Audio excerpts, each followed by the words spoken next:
أعوذ بالله من الشيطان الرجيم. بسم الله الرحمن الرحيم. ولما بلغ أشده آتيناه حكما وعلما وكذلك نجزي المحسنين. صدق اللہ العظیم. سورہ یوسف آیت نمبر 22 آپ کے سامنے تلاوت کی. یوسف علیہ السلام کو عزیز مصر جو ہے وہ خرید کر لیتا ہے، اپنے گھر میں رکھتا ہے اور اپنی بیوی کو کہتا ہے کہ اس کے ساتھ اچھا سلوک کرنا، ہو سکتا ہے کہ ہمیں یہ نفع دے یا ہم اسے اپنا بیٹا بنا لیں. تو اللہ فرماتا ہے جب وہ جوانی کو پہنچا آتیناہ حکما و علما، ہم نے اسے قوت فیصلہ اور علم عطا کیا.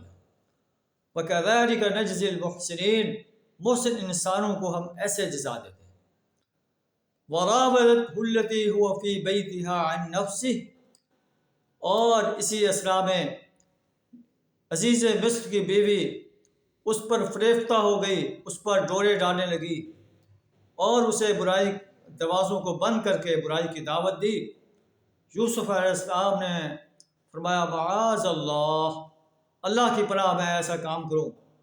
انہ ربی احسن مثواش، میرے رب نے مجھے بہترین منزلت بخشی ہے اور پھر میں یہ کام کروں. انہ لا یفلح الظالمون، اللہ ظالم انسانوں کو فلاح نہیں دیتا. اور پھر یوسف علیہ السلام کی بیوی جو ہے آپ کو جیل میں ڈلوا دیتی ہے اور آپ کہتے ہیں کہ رب السجن احب الی مما یدعوننی الیہ، اے میرے رب جیل کو میں پسند کرتا ہوں اس بات پر جس کی طرف یہ عزیز مصر اور مصر کی دوسری خواتین مجھے دعوت دے رہی ہیں. اے اللہ وَإِلَّا تَصْرِفْ عَنِّي كَيْدَهُنَّ أَصْبُ إِلَيْهِنَّ وَأَكُن مِّنَ الْجَاهِلِينَ، اگر تو نے ان کے مکر کو مجھ سے دور نہ کیا تو میں یہ گناہ کر بیٹھوں گا اور جاہلوں میں سے ہو جاؤں گا.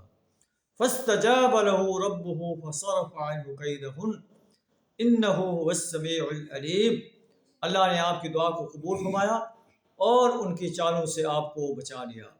اللہ اپنے بندوں کو ایسے انسانیت کی چالوں سے بچاتا ہے. اللہ سے دعا کریں ہمیں بھی ہر قسم کے شر سے، ہر قسم کے گناہ سے اپنی پناہ عطا فرمائے. وآخر دعوانا الحمد للہ رب العالمین.